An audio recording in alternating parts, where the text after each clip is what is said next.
Can you see it? Can you? What are you looking at? Join me at the table as I ask and answer the question, can you see it? How many times have you maybe, I know growing up, my brothers were like, can you see that deer? Can you see that deer? And I'm like, no. Or how many times have you driven and heard, oh, do you see that plane? Can you see it? There's things in life that we ask, can you see it? But I want to ask you, can you see it? What is the it I'm talking about? Let's turn to Hebrews 11, Hebrews 11, verse 1.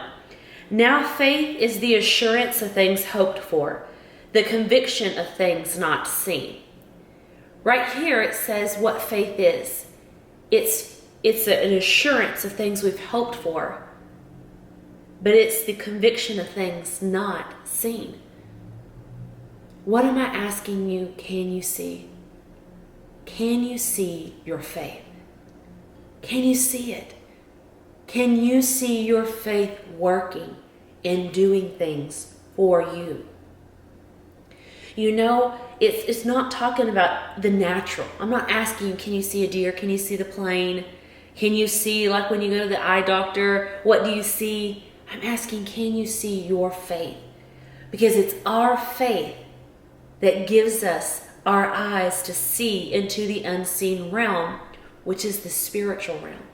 We're supposed to be able to see into the spiritual realm. And it's our faith that is our eyes into that unseen, into the spiritual realm. We should be able to see it. How do I know that we should be able to see it?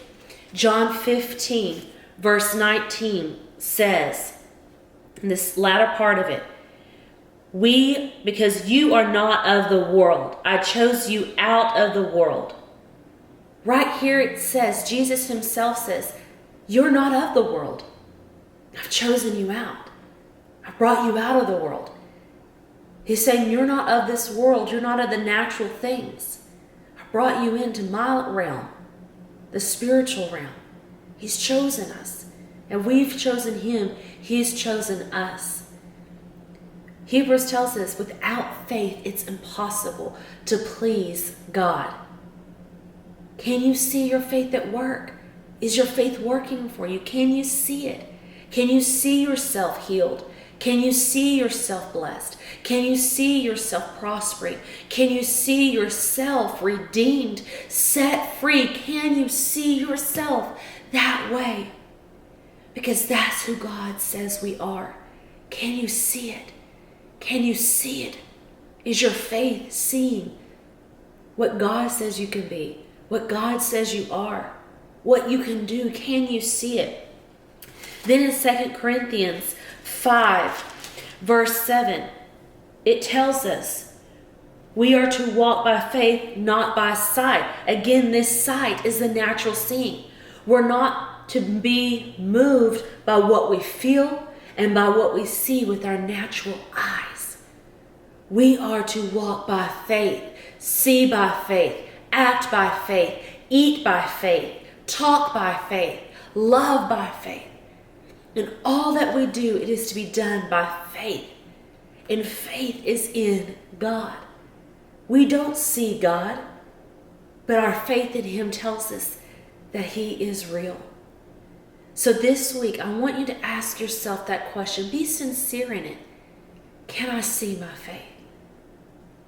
Can I see myself the way God says I'm to be? Can I have what God says I can have? Can I see myself doing that, being that, having that? Because it's only by faith that you're going to be able to see it first in the spiritual realm. And when you see it in the spiritual realm, it's going to bring it out into your natural realm. So my question again, can you see it?